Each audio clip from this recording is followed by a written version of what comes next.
Hey y'all, welcome to Kamira's Kitchen. Today I'm going to show you how to make a sausage and gravy biscuit breakfast casserole. Honey, we putting some bacon up in there, some eggs, some cheese, some spices. Honey, the whole family is going to love this casserole recipe. Now, you know we ain't afraid of that pig, okay? But if you is, baby, just use turkey. You know what to do, all right? Let's go ahead and get into it.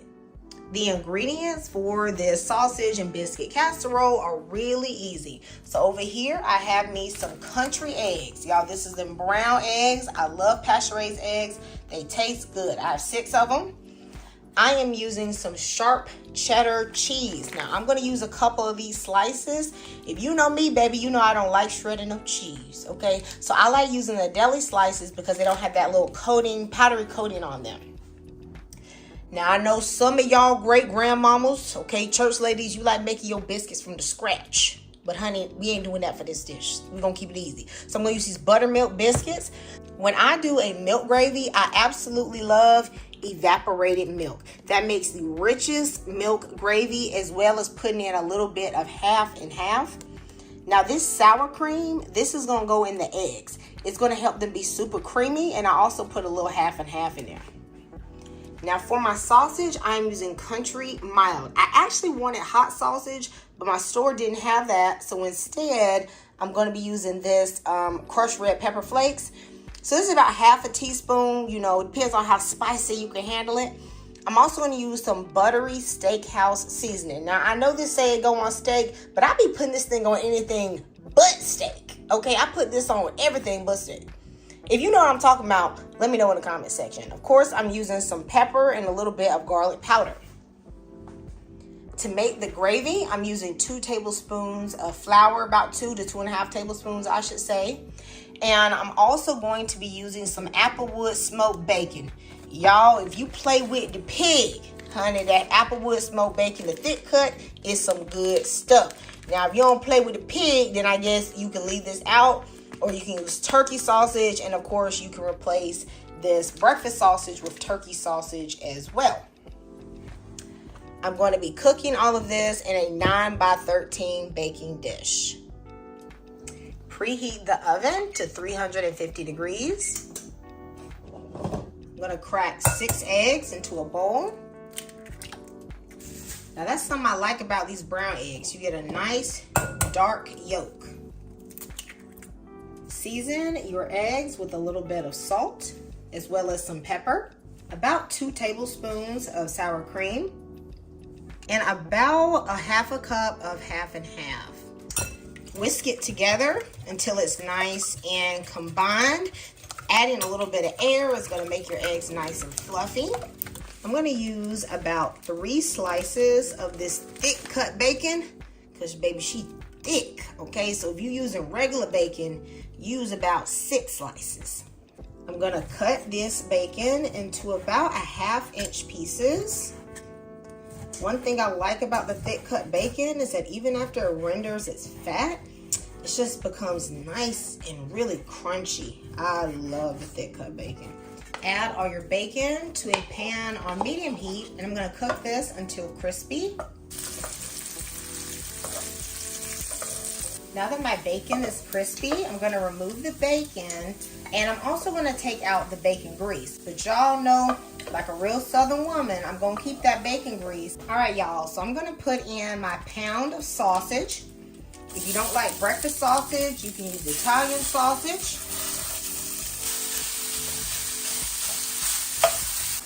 I'm going to cook this sausage until it is nice and brown. Okay, you know it's going to be cooked again in the oven. But we got to render all this fat. I'm going to remove the sausage from the skillet. And you know what, guys? This sausage didn't produce as much grease as I thought. So I'm going to go back in here with that bacon grease to make the gravy. All right, so I'm going to put that bacon grease back in here. It's probably about 1/4 of a cup. Add your flour. We're going to toast this on like a medium low heat. We're making a light gravy, okay? We're doing that white gravy today. So you don't want a lot of color to get on this, but you do have to toast this long enough to where the flour has dissipated into the grease and it doesn't have that raw flour taste. Constantly stir it so it doesn't burn. Now right into this flour and bacon grease mixture, I'm gonna add my evaporated milk. Keep stirring, keep stirring. Okay, but if you don't have evaporated milk, you can use whole milk or just the half and half. To help me out, I'm gonna use a rubber whisk. Now, if you got that non-stick skillet like me, make sure you have that silicone whisk. You should not just take a metal whisk and go at it, okay? It's gonna mess up. I'm also gonna work in a little bit of half and half. That heavy cream that's in this, ooh, baby. Y'all, that tastes so good. I'm gonna season this with the buttery steakhouse, crushed red pepper, and a bit of black pepper. I also like to add a little bit of chicken bouillon. Gonna mix this together, and then you can just season it to taste. You know, y'all, you know what you like in your kitchen, and nobody telling you what to do. Okay, so just season it to your liking. Now, this don't really need oil as far as like fat is concerned, but just a little bit of butter. Y'all know I love some butter, baby, okay? I just want that buttery, extra buttery taste, so I'm gonna add about half a tablespoon of butter. Once you have your gravy where you like it, add your sausage and all of its drippings back into the gravy. You're gonna mix this around until it's well combined. And if from here you feel like you need to make any adjustments, make it spicier or whatever, you just go ahead and do that. If you want it looser, you could add in a little bit more half and half. It's really up to you, okay? Then I'm gonna put this on the lowest heat setting just so it'll stay warm while I do the rest. Take some butter and grease your 9x13 casserole dish. You can also use cooking spray for this.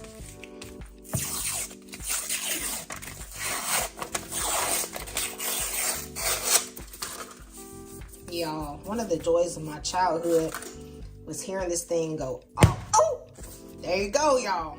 I'm gonna cut these up into fourths. I feel like it distributes a little better across the bottom of the casserole dish when you do that. And then that way, when you're biting in to your casserole, you get a little bit of biscuit, a little bit of gravy, some egg, like you just get a little bit of everything in one bite. The bottom of the dish, I'm gonna just spread out these biscuits. And remember, these are going to expand as they bake, so they're gonna fill in any gaps. Next, I am going to add the sausage and gravy mixture right over the biscuits. I'm gonna just spread this out evenly. Sprinkle the bacon all over the top. Y'all, the bacon low because I ate some of the bacon. I'm gonna just be honest with y'all. Y'all will have more bacon than this if you do not eat it, but y'all know how the chefs is in the kitchen. We just be doing what we do, okay? We eating a little chef snack. Then pour your eggs evenly over everything. And lastly, I'm gonna top it with this cheese. Now y'all, this is not like American cheese. This is cheddar cheese, okay? I just don't like shredding my cheese, but baby, if you got some children, get them to shred that cheese for you, okay? But if not, this little deli cheese is gonna work. I'm gonna fill in the gaps. So I like to take some of them and break them because I want this quite cheesy, probably shredded. This is about 1.5 cups of cheese. Bake this for 30 to 35 minutes or until the cheese is melted and it's nice and golden brown. It's been 30 minutes and y'all, look at that. Definitely nice and golden brown, and it looks like it's definitely set. Okay, y'all, let's get into this. This smelling good, y'all. You got some fluffy biscuits, that sausage, honey.